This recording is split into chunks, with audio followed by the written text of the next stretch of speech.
Now, I've heard you talk about, you've talked a little bit about your day here, but there's those three compartments, let's say. You might have a better way of talking about it. The three things we've talked about: winning the morning and stacking up those wins. And then you've got your afternoon and then your legacy building. Can you expand on that? Because I think that's a great way for people. They might want to take on how to structure their days as well, not only winning the morning, but then what after that? Yes, I've lived two lives, John, admittedly, as an entrepreneur. So the first one was where I was running a Frankenstein business. I was trapped in my own company. I didn't have any time. I didn't have any freedom. That everybody goes through that. A lot of your listeners are living that. That's where, owning the first hour of the day transformed me out of that. Took me a couple of years, but every day I got up at 6 and I worked on the one thing I needed to do till 7, and then the rest of my day was chaos. But that was 7 hours a week that I got to work on the number one thing. That was 52 hours a year, 7 times. That was hundreds of hours a year that went to the number one thing. So the power of 1 hour when you're literally stuck and in a swamp. I was stuck, I was overwhelmed, but I could control the first hour of the day, and I did. So that was the first getting out of the prison, getting out of the Mm, Frankenstein business. mm, After I did that for a couple years, that 1 hour became 2 hours. I systematized my business. I hired a couple people. Then it became 2 hours. And then a few more years later, it became 3 hours, which it is now, 20 years later. And if you can somehow get from 30 minutes to an hour to 90 minutes to 3 hours, you're top 1% of 1%. Then, where I am today, I protect myself the first 3 hours of the day. I don't check my phone to 11. So I walk outside with nature from 6 to a little past 7. That's my thinking time. I talk to my creator. I don't listen to podcasts. I don't take a phone. I just think. I'm an entrepreneur. I need that time. When I get back, I drive my daughter to school. I talk to my wife. And then I do my reading, physical books, newsletters for an hour. I call it sharpening the axe. And then the third thing I do every day is I write one email. That's it. Sometimes it takes me 10 minutes, sometimes it takes me an hour. But those have been the three building blocks. But it started with literally half an hour, then an hour, and then 2 hours and 3 hours. Now, when you get out of the swamp and you're out of the trap, then you're in a situation where it comes win the morning, which to me is the first 2 or 3 hours, stack the W's, like you were saying, conquer the chaos of the afternoon. People are like, I'd like to get away from the chaos. There's no such thing in small business. Soon as I'm done my main three things, then I conquer the chaos. I return calls, I check my email, I check my phone like everybody else. Chaos is business, but I reserve it for the afternoon. And the reason I conquer the chaos in the afternoon is because it's the time of day, John, I'm no damn good. Like I'm good in the morning, like everybody is, if you get a good night's sleep. That I call the first 3 hours of the day my magic time. That's my magic time. That's when I'm at my best. And after those 3 hours of deep work and walking and reading and writing, I'm not very good after that. So I use those activities then in the afternoon to return phone calls, to do the lower income stuff.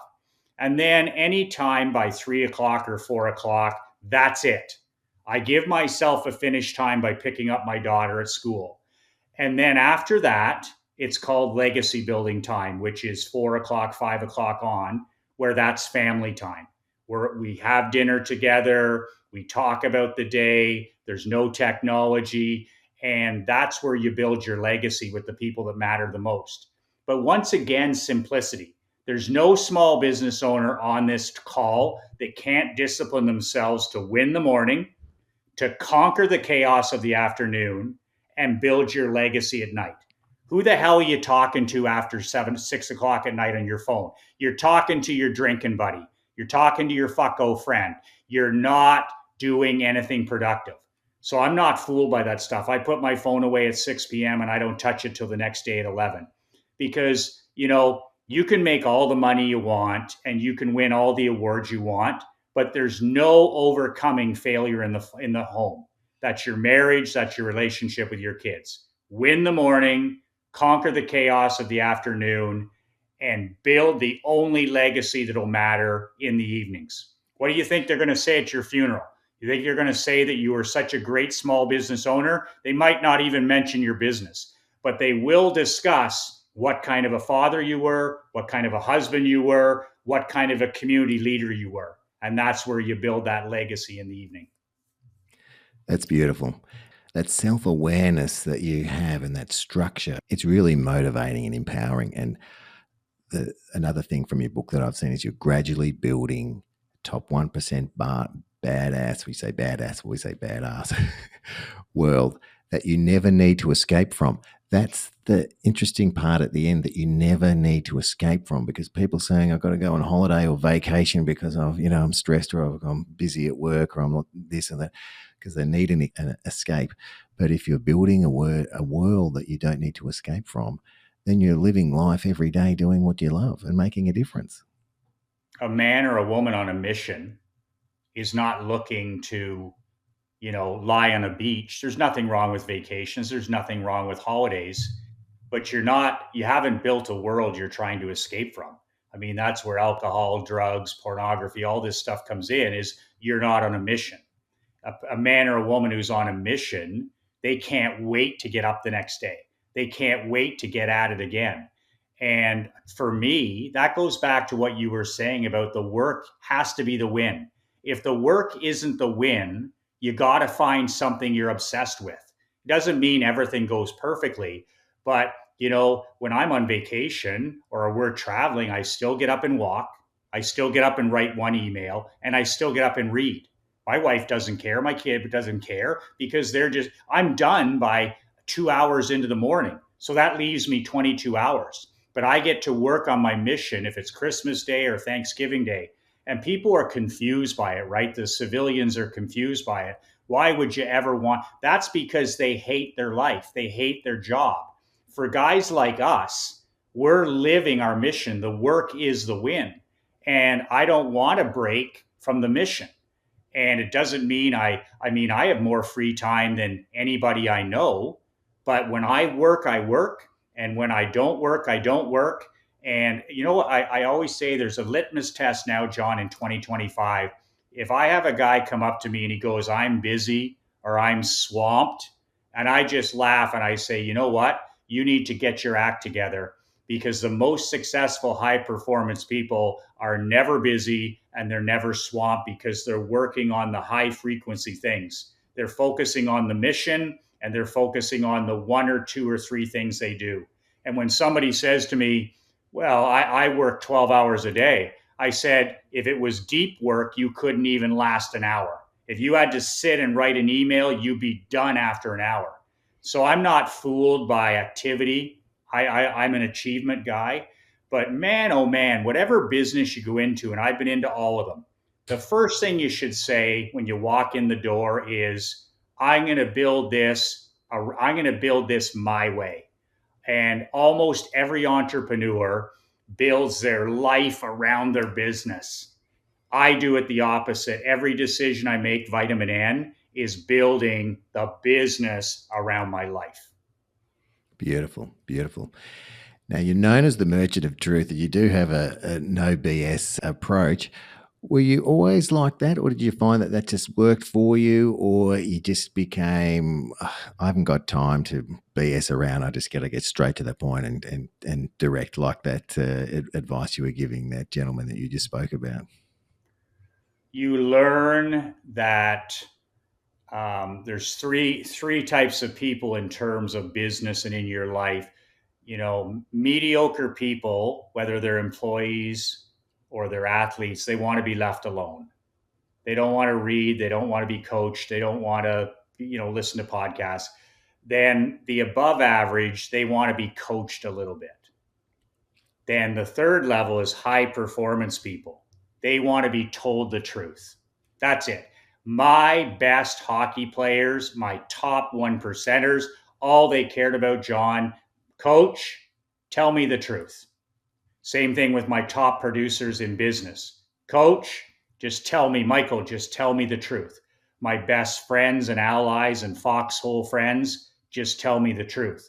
And the Mm. great Brene Brown said this best: clear is kind, unclear is unkind.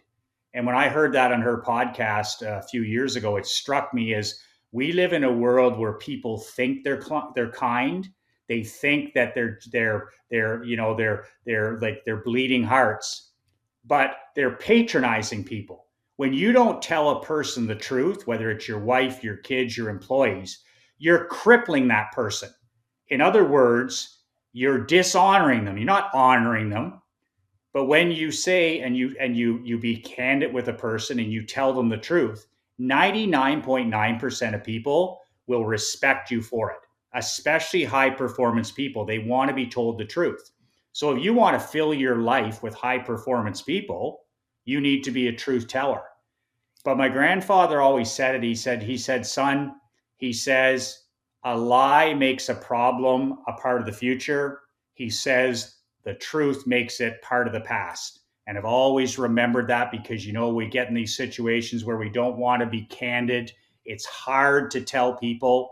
And I'm always like, do I want this to be behind me or do I want it to be ahead of me? And I used to have to tell players they were traded. I used to have to tell players they were going on waivers, and I would just force myself to take action on it. And there's a great thing in the movie Moneyball. If anybody's seen the great movie with Brad Pitt in Moneyball, it's older, but I watch it all the time. And Brad Pitt is teaching the young executive when they trade a baseball player, just do it. Just pull the band-aid off. The player appreciates it, and you get to the point. But in today's world, our school teachers, our parents, we're patronizing kids. It's not kindness, it's weakness. It's not kindness, it's weakness. And I believe that what Brene Brown said is clear is kind, unclear is unkind. Great way to put it. And I do, like we mentioned before we started recording, I love your no bullshit approach. It really, really suits people like me. And I guess a lot of people, and it's just so direct. You could even say in your face, whatever you want to call it. But one of the things I read that you wrote, you said in 12 months you'll either have a list of accomplishments or a list of excuses. You decide. I just love how simple that is. It's like you decide, man. It's going to be one or the other. The message that everybody's hearing in today's world, especially our children, is, oh, it's the worst time in history. It's all negative, it's all toxic. So if we're going to impact our kids, we're going to impact our employees, we're going to impact people in the world. If you're going to live your mission, you better get busy telling the truth because nobody tells the truth. And you're not a politician, and patronizing cripples people. It cripples people. And at the end of the day, I always say to my hockey players, because I'm a take no prisoners coach. I always told my hockey players, 1/3 of you guys are going to love me, 1/3 of you are going to despise me, and 1/3 of you aren't going to care either way.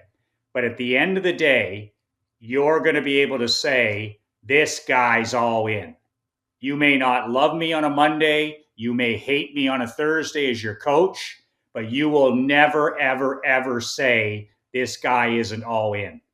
And that's my philosophy with employees in my family. This fucking guy's all in. Beautiful, beautiful. And you can get on board with that. Absolutely. That's true leadership right there. Now, it would be remiss of me to not ask you about the generosity and how that's a big part of your life, your charitable work. You touched on it a little bit earlier.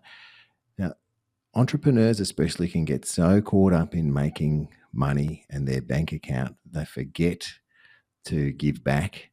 And maybe until later, I'll give back when I have this amount of money in the bank, or I'll do that. But I notice that's inbuilt into your DNA with the things that you do. So can you expand on that a little bit? Why you feel that that's so important and what you get out of that? It changed my life. When I was broke financially, emotionally, spiritually, physically, when I was broke in my 20s and 30s, I chased money. I chase money. I had a scarcity mindset. How can I make this work for me? It was all about me, me, me, me, me. My life completely transformed the second I decided that forget about that, chasing money. I'm just going to help as many people as I can. Because a business, there's only one thing. A business solves a problem, right? Your podcast solves a problem. My barber shop solved a problem. My window cleaning company solved a problem.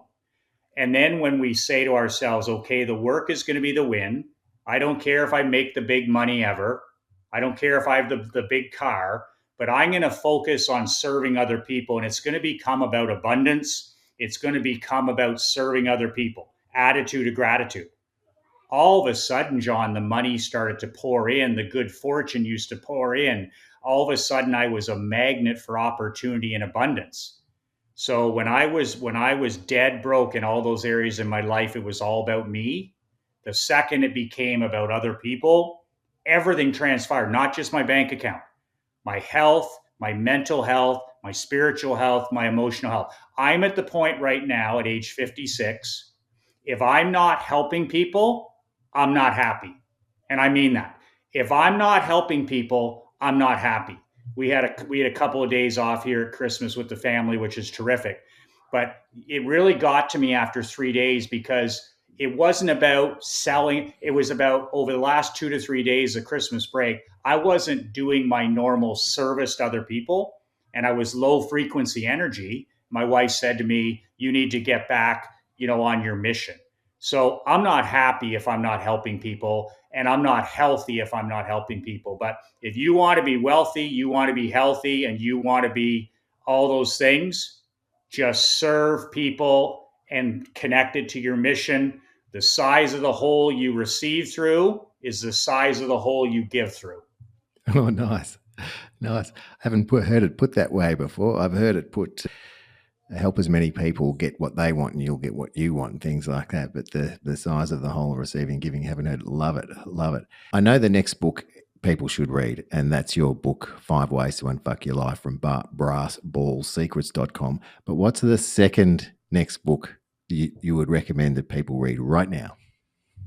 My book, my second physical book, is How to Not Get Your Ass Kicked in Business and in Life. I sat down 3 years ago and wrote this print book. There's an audio version of it too at nobullbook.com. And I wrote this book. It was I sat down and wrote the 25 rules I use for life and business. It's a book for entrepreneurs who hate rules. I hate rules. I like to be a freedom guy. I like to be an autonomy guy. But I sat down and I said, what are the maxims? What are the rules that govern my life that keep me doing what I have to do? And on a pad of paper, I wrote the 25 badass rules down, and it became a physical book, a very popular book because small business owners and entrepreneurs love structure, their own personal structure. And, we're all wild renegades, we're all mavericks at heart. These are the rules that have allowed me to be the best husband, the best father, and the best entrepreneur I can be. But it's a book of my rules for guys that don't necessarily love rules. And, some of those rules are, how to keep toxic people away. Some of it's about wealth, some of it's about family. But I know when I'm following these 25 rules, John, that's when I'm at my most high frequency. That's when I'm showing up as the best version of myself. And I took these 25 rules and I made them into that book. Awesome. So that's nobullbook.com. Correct.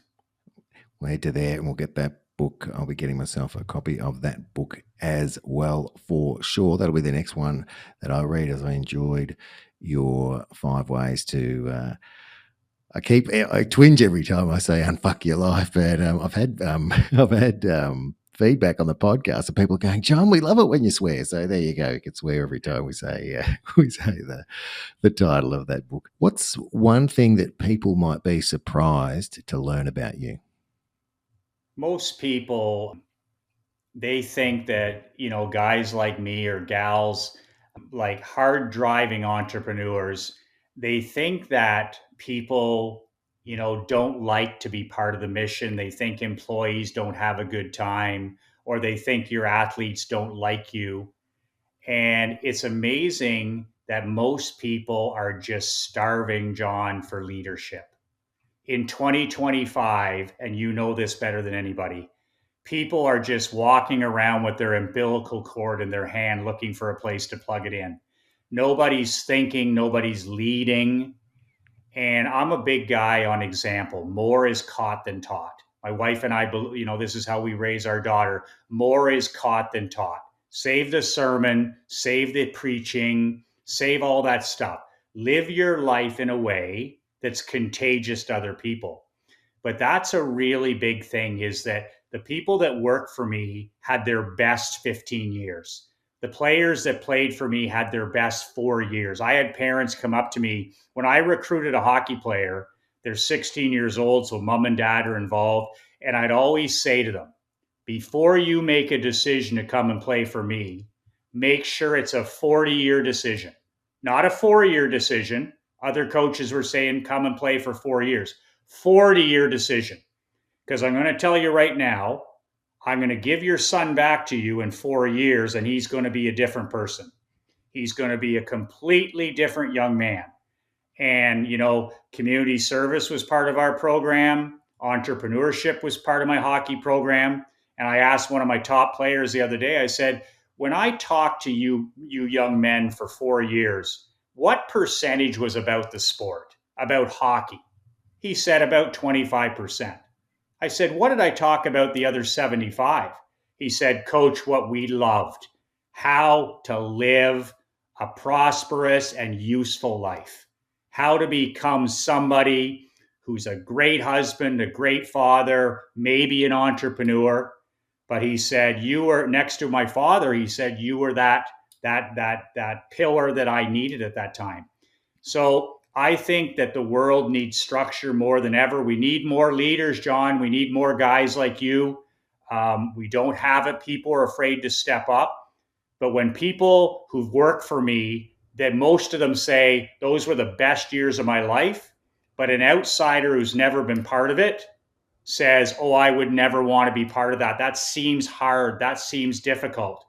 But when my seasons were over, or I sold my insurance business, there wasn't a dry eye in the place. And the reason there wasn't a dry eye in the place is because the mission was ending. Human beings want to be part of something bigger than themselves, and something bigger than themselves that makes a difference in this world. Michael, fantastic. They've got an expression in Australia. They are so pumped up, I could feel like I could run through a brick wall. And that's how you're making me feel. And I'm sure the people that are listening to this podcast, this episode today, you mentioned a couple of times about being your highest frequency. And I get the impression you use your body to enhance your mind as well. So what is it, a spiritual principle you're talking about there? What is it when you say my highest frequency? It can be spiritual, it can be religious, it can be energy, whatever a person believes or doesn't believe. There's two Johns, okay? There's two types of you. So there's two Michael McLeans. There's high frequency and there's low frequency. Now let me take you through what you're like when you're low frequency. So when you're low frequency, you're getting in an unnecessary argument, you're stressed, you're anxious, maybe you're got into an argument with your wife or your daughter or your son, whatever goes on. Your scarcity mindset. You're not thinking about serving other people. You're tired. You're fatigued. Maybe you didn't sleep well. Maybe you had too much to drink the night before. Whatever it is, you're low frequency.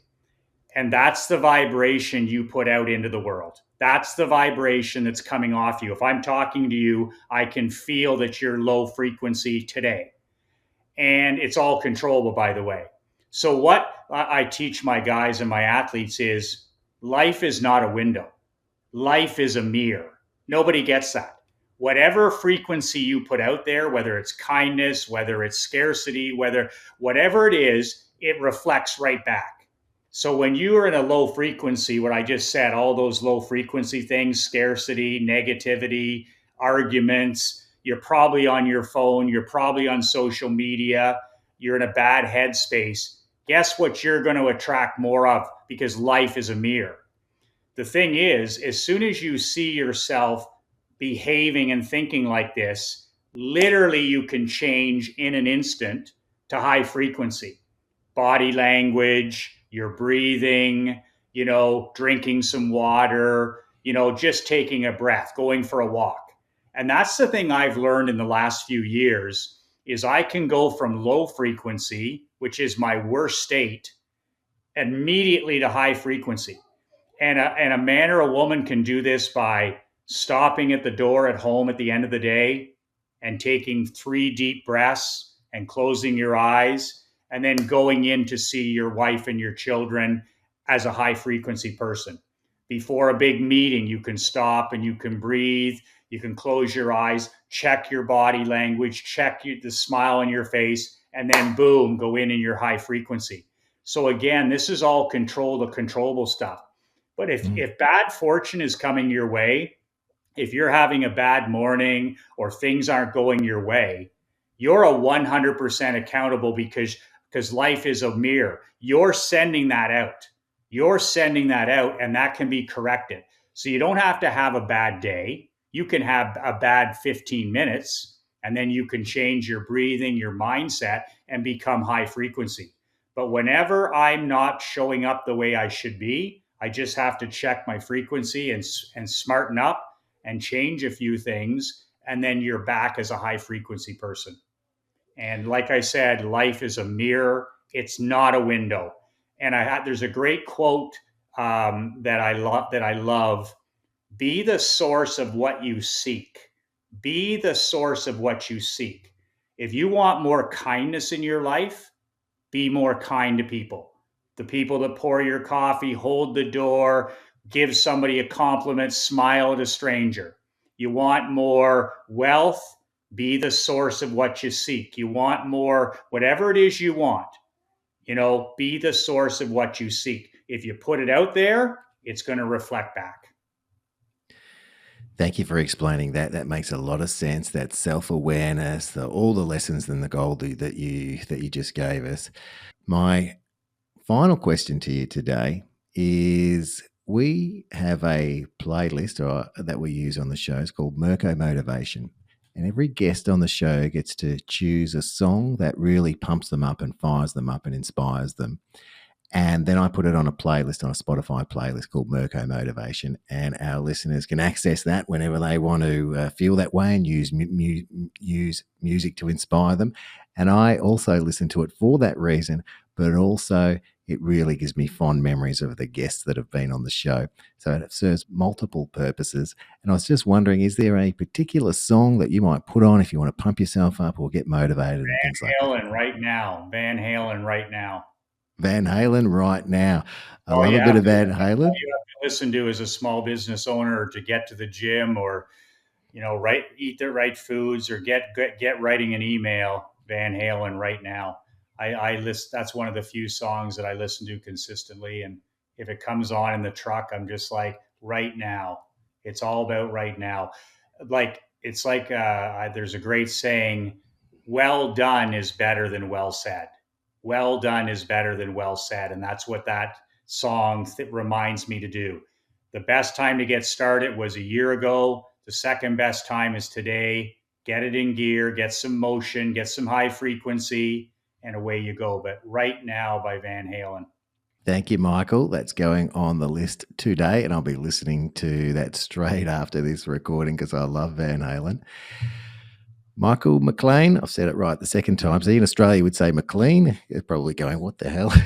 Michael McLean. I want to thank you for being you and what you give to the world and what you've given to our listeners today. It's been an absolute pleasure to have you on the show. You're welcome anytime you'd like. And if you're in Melbourne, Australia, let me buy you lunch or a coffee or something, whatever you like. I'd love to see you in person if you're ever here. All I can say is thanks again. Stay awesome, mate. John, you're welcome. I just want to tip my hat to a man like yourself, who is the small business owners, entrepreneurs, and coaches. You're the real hero in the story, and you don't hear that very often in schools or on anti-social media. But if guys like you take a nap for 5 weeks, all this goes away. So, like my dad always preaches, small business owners and entrepreneurs like your listeners and yourself, and even myself, we stir the drink, and don't ever fool yourself. If you take a long extended vacation, this all goes away. So we live in the greatest time in history to be alive. The best is yet to come, but this all happens because of the freedom that is provided by military, by important leaders and teachers, and by the small business entrepreneur. Beautiful. Macca, stay awesome. Thank you, John.